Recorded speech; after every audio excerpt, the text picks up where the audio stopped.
বড় প্রস্তুতি সাজিয়ে ফেলেছে। তারা আব্রাহাম লিঙ্কনকে ইতিমধ্যেই তৈরি করে দিয়েছে, নামিয়েও দিয়েছে। আমি সেই ছবিগুলো আপনাদেরকে দেখাচ্ছিলাম যে আব্রাহাম লিঙ্কন কিন্তু এবার একেবারে সরাসরি ইরানের দিকে তাক করে, স্ট্রেট অফ হরমুজের দিকে তাক করে তারা একেবারে বসিয়ে দিয়েছে। এবং তার সঙ্গে আরও কি বলা হচ্ছে, ইউএসএস জেরাল্ড আর ফোর্ট, তার মধ্যে তার উপস্থিতিও রয়েছে এবং একই সঙ্গে আরও কয়েক ডজন অতিরিক্ত যুদ্ধ বিমানও মোতায়েন করেছে।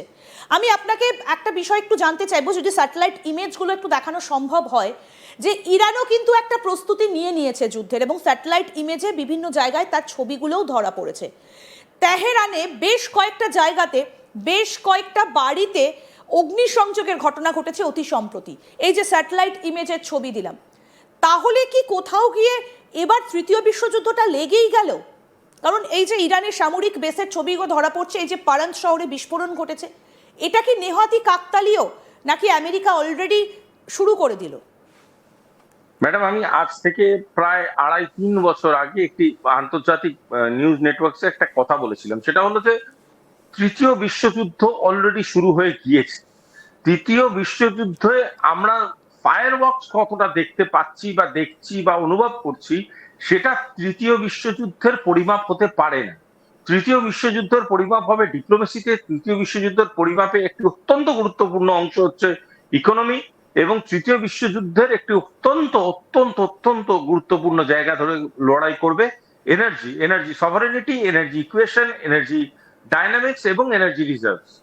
এই যে গোটা পরিধিটাকে যদি আমরা সম্মান করি বা গোটা পরিধিটাকে যদি আমরা পর্যবেক্ষণ করি, তাহলে আমরা বুঝতে পারবো যে যেভাবে এই অ্যাটাক গুলোকে সাজানো হচ্ছে ইন এভরি গিভেন ডে, এটা প্রমাণ করছে যে আগামী দিনে ভারতবর্ষে যেরকম আমরা দেখেছি যে প্রচুর রকমের নিউক্লিয়ার প্র্যাকটিসের কথা অলরেডি ঘোষণা হয়ে গেছে অফিসিয়ালি, সেরকম বহু দেশই নিজেদেরকে আপলিফ্ট করার চেষ্টা করবে।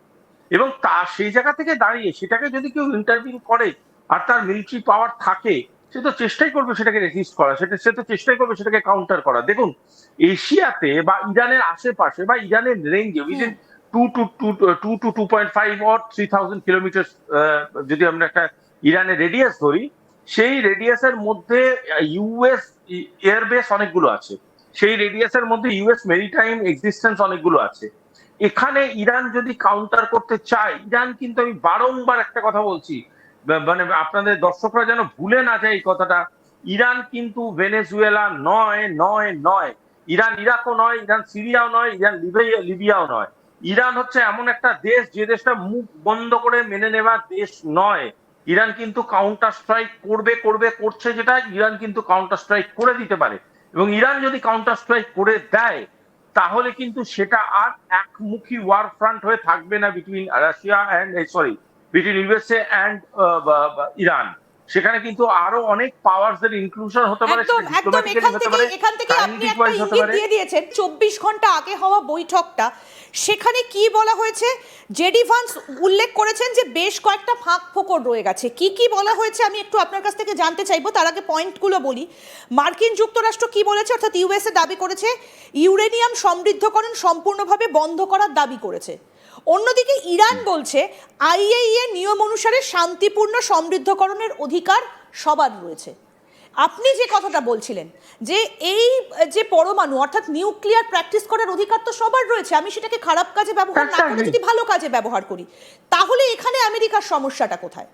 আবার এখানেও আপনাকে আমি আটকাচ্ছি, খারাপ কাজে ব্যবহার, ভালো কাজে ব্যবহার, সেই ব্যবহারটা কে কোথায় করছে, সেটা যে ব্যবহার করছে আর যার উপরে ব্যবহার হচ্ছে, এই দুজন বাদ দিয়ে বাকিরা তার ব্যাপারে মতামত স্থাপন করতে পারে। বাট সেটা ঠিক হচ্ছে না ভুল হচ্ছে এটা নির্ণয় করে একজনের উপর আক্রমণ তো করতে পারে না। দ্বিতীয় জিনিসটা হচ্ছে, ধরুন নিউক্লিয়ার ওয়েপন আমেরিকা বানাচ্ছে না, তাতে দোষ নেই। নিউক্লিয়ার ওয়েপন তো সবাই বানাচ্ছে, আমরাও তো বানাচ্ছি, গর্বের সাথে বানাচ্ছি, কেন বানাবো না? আমরা আমাদের দেশের রাষ্ট্রের রক্ষার জন্য আমরা যদি মনে করি নিউক্লিয়ার ওয়েপন তৈরিটা প্রয়োজনীয়, করবো। আমেরিকার পারমিশন কিসের লাগবে আমার তার জন্য? আর দ্বিতীয় জিনিসটা, আরেকটা জিনিস আমি বুঝে উঠতে পারি না কিছুতেই। হ্যাঁ, ইরান বেশ কিছু ভুল করেছে।